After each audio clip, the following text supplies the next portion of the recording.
Ну вот, выгрузился. Сейчас буду поднимать все эти вещи к избе.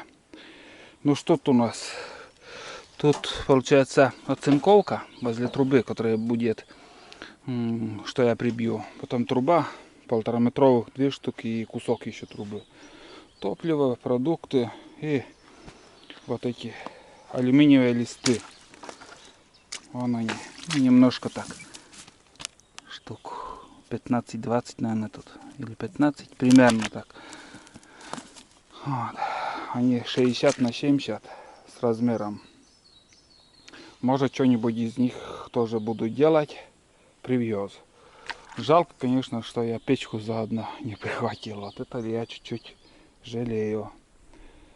Вот, потому что, ну, ладно, нет так нет. Другой раз привезем. Самое главное, это сейчас перетаскать до избы и потом уже все остальное. Другой поход уже будет. Ребят, я возле кострища, где должен быть костер, мангал. Но видите, какой ветер сейчас поднялось. И это только начало. Начало, это ветер еще будет усиливаться. И, блин, все так сухо. Смотрите как. Вон.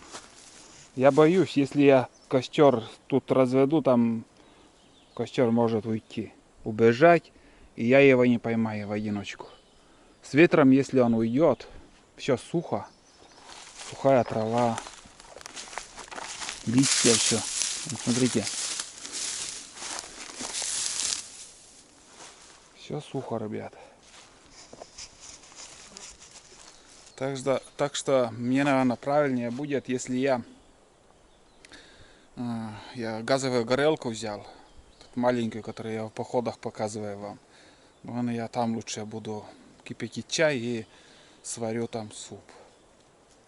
Ну, что-то мне, блин, в душе не спокойно, если я разведу. До этого все время я каждый год, конечно же, костром пользовался, но законы каждым годом все как-то жестче становятся. Если случись что с огнем, все, кошмар, капут. Еще что еще добавить? Так что перед тем, как что-либо делать, надо все обдумать. И вот, скажем, от костра, если уголек, так, ну а елка-то, древесина елка, которая вот все время такие вот взрывы бывают, и угольки вот отлетают. И с таким ветром, я думаю, лучше я в избушке буду варить сегодня. Что-то мне неохота тут с костром. Хотел вот сюда еще установить, но тут что-то так же сухо. Смотрите, сухая трава. Это, ребят, сухая трава. Вы сами понимаете, что может произойти. Не очень так мне нравится все это. Вот. Тут яма наполнена водой. И вот тот венец, который я хотел в этом году поменять. Уже пол бревна уже. Блин, если в этом году получилось у меня, вообще шикарно было бы. Кайфует собачонка-то. Вот жизнь у него. Купается в луже. Да? Главный бездельник. Айда давно уже легла туда. Она вообще без воды не может. Не могла-то есть. Потому что сейчас Тулану я вот даю миску воды. И эта миска у него неделю, две, полмесяца, блин, ну, вообще он жидкости не пьет. Айда у меня за сутки там, блин, пол-ведра воды она пила. И всегда, когда гуляли, не пропускала ни одну лужу. Почему так? Вот разные собаки. Этот вообще может без воды продержаться там целый месяц. Айда уже совсем другая собака была. Вот. Ну что тут? Ну, все на месте. Труба тут у нас. Я уже до этого очень много кружился возле этой печки. Прикидываю, что к чему, где будет, как труба стоять, сколько пилить придется мне. Вот это все придется мне убрать, вот эти рейки. Это усилить. Еще вторую рейку, наверное, прибить придется, усилить. Глухарь надо привезти. Вот такие вот саморезы, которые под ключ. Длиной 15 сантиметров примерно, 10 сантиметров. Вот. Ну, как на первой избе то же самое сделать. Упор как-нибудь, какой-нибудь. Что-нибудь будем думать, придумывать. А сейчас я буду на газу. Буду готовить на газу. Вскипячу чай. И там уже один газ-баллон у меня, наверное, только. В коридоре, наверное, еще одна штука есть. Ну, пока так. Или осторожно как-нибудь. Если газ закончится, как-нибудь осторожно под наблюдением. Уже возле костра там. Или вечером, или с утра, когда сыро. Роса когда.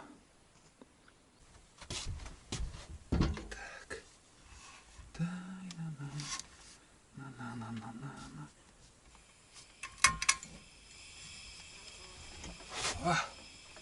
Еврокостер. Все, ништяк.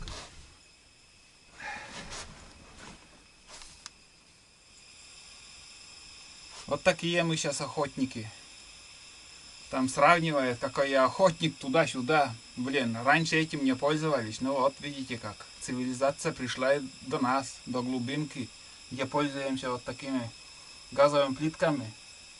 Ништяк. Зато безопасно. Вот. Все, пускай закипает.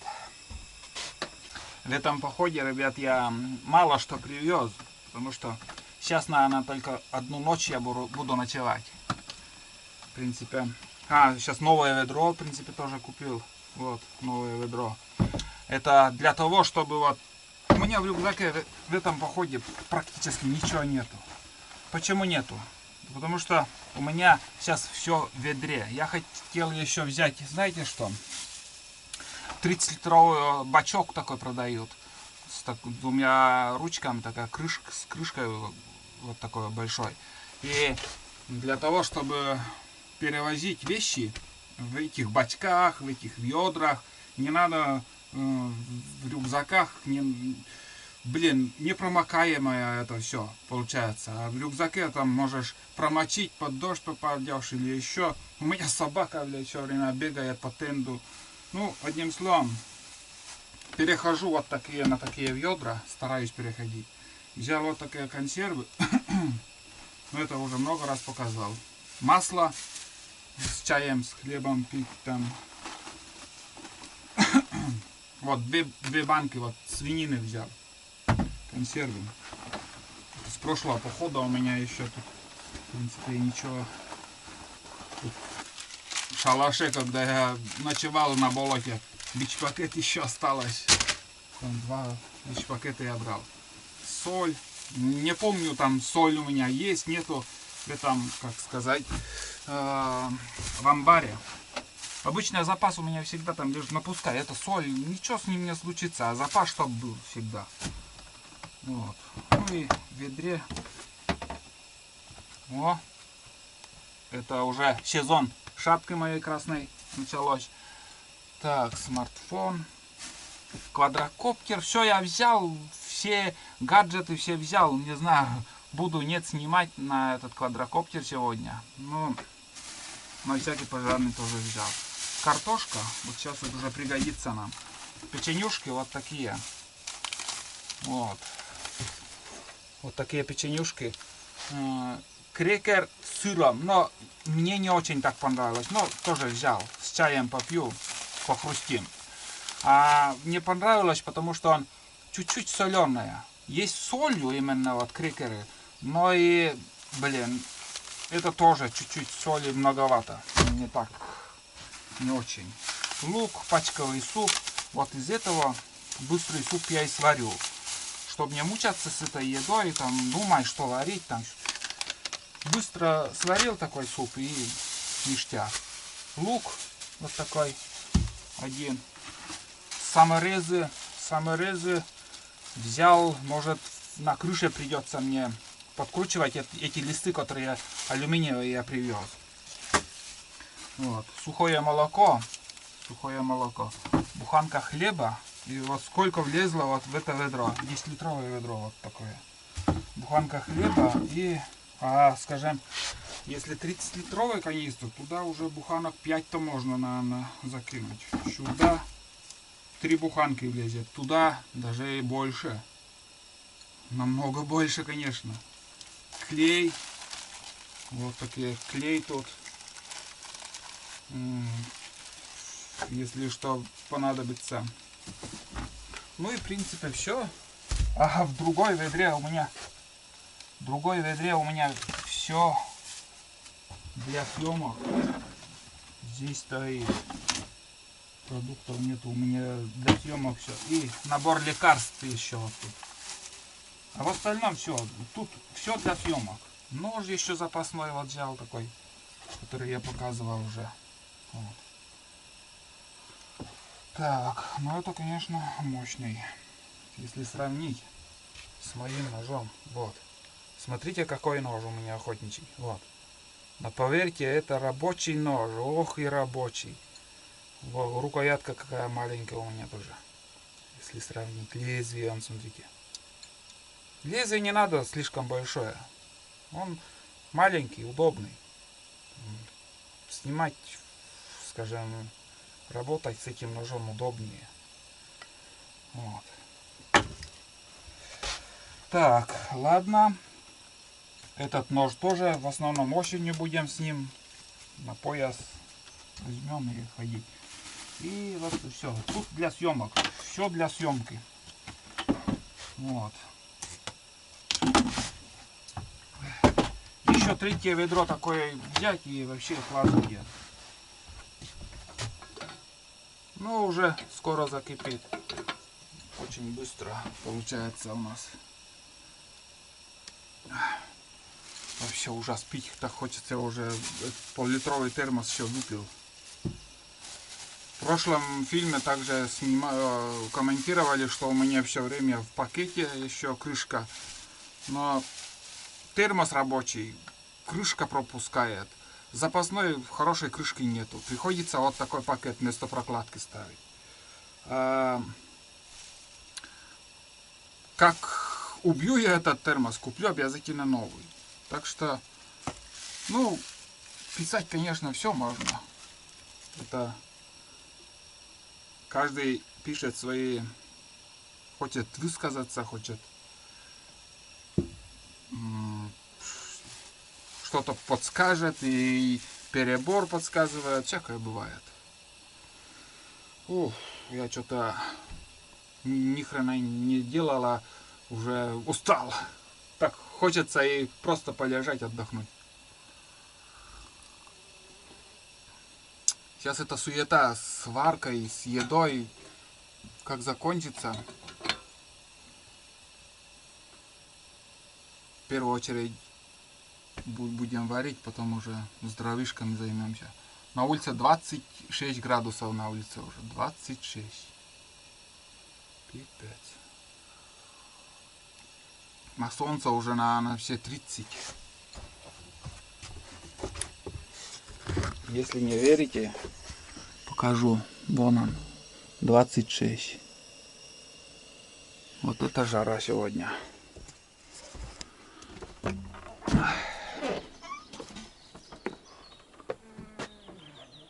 Но ветрено стало уже. О, как шатает. Не, разводить костер не стану. Опасно.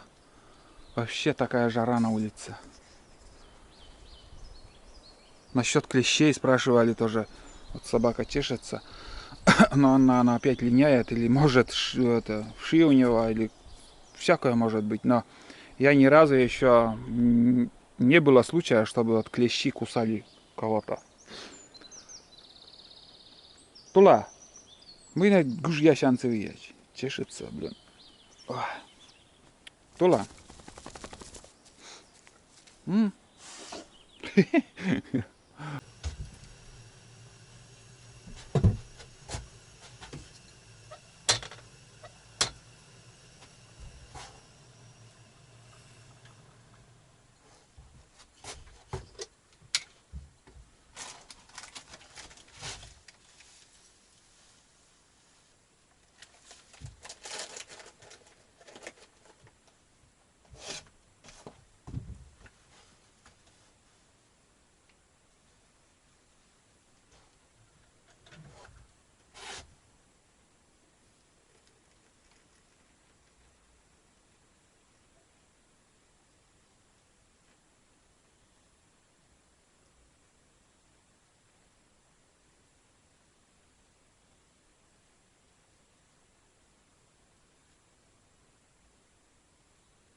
Сейчас, ребят, я выходил в амбар, и там у меня воришка, оказывается, объявилась.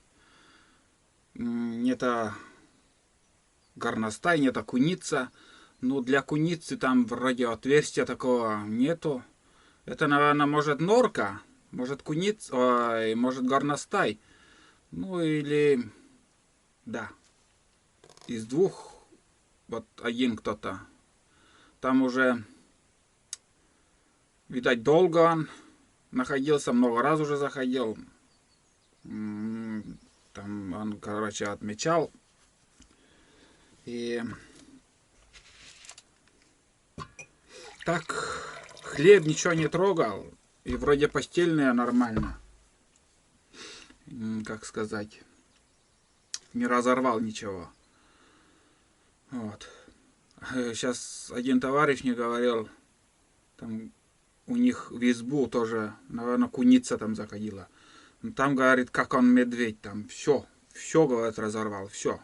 Что было, там еду оставляли, все это на полу рассыпал он, и мешки разорвал, и постельно разорвал. Я не знаю, что он искал так, бушевал. А здесь вот, ну, раз, второй, десяток, наверное, он приходил, и, может, весной, потому что помет у него уже подсохли все. Тоже не хочется, чтобы он, привыкал, и он стал ходить. С одной стороны, он мышей ловит, но с другой стороны, вот, скажем, если ты оставишь там мешок с крупой или с макаронами, там пакеты или сахарный песок разорвет и все дела. Но сахарный песок у меня в полторашках, а вот макароны и для собаки там перловка и все остальное, это я от мышей только прятал, он как бы мыши туда не полезут, а вот эти горностаи вот уже первый такой случай у меня, ни разу, вот сколько хочешь, уже блин, почти 30 лет. И чтобы в амбар зашел какой-то зверек первый раз. Может, заходят, но я не замечаю. А вот сейчас вот, там, блин, что на полу я увидел, это неприятно, конечно. Сейчас я попью чаек.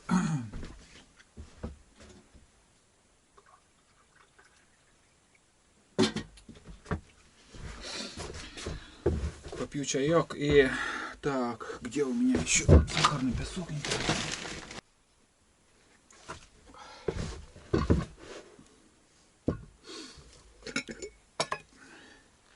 Вот в такой посуде я держу сахарный песок.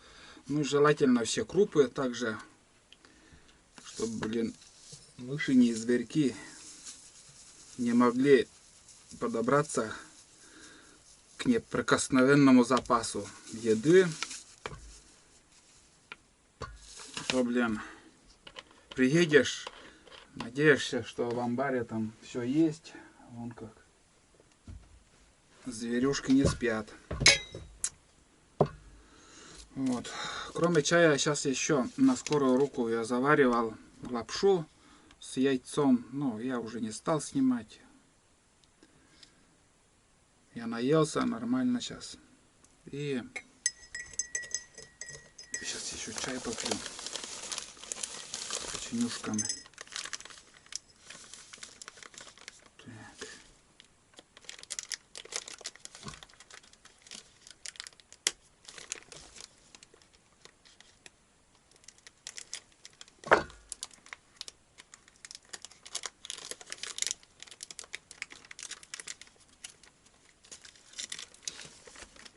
Вот такой. Сейчас этот, как же он, Яшкино в каждом магазине продуктовом продают. Развивается, видать, фирма эта.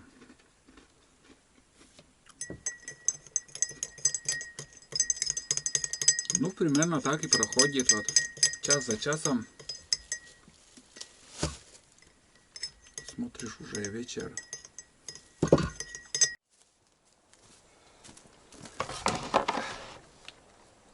дровишками, ребят, я разобрался. Фу, спилил заправку. Ну, одно дерево там лежало и вполне достаточно. На осень нам хватит. Далековато, конечно, в стороне от избы, но что поделаешь. Так, сейчас я заправлю, пилу подготовлю. Когда будем возвращаться, чтобы пила была готова. Остатки бензина оставлю. Да хрен его знает, может где-то что-то еще буду пилить. Заправить надо, чтобы не забыть.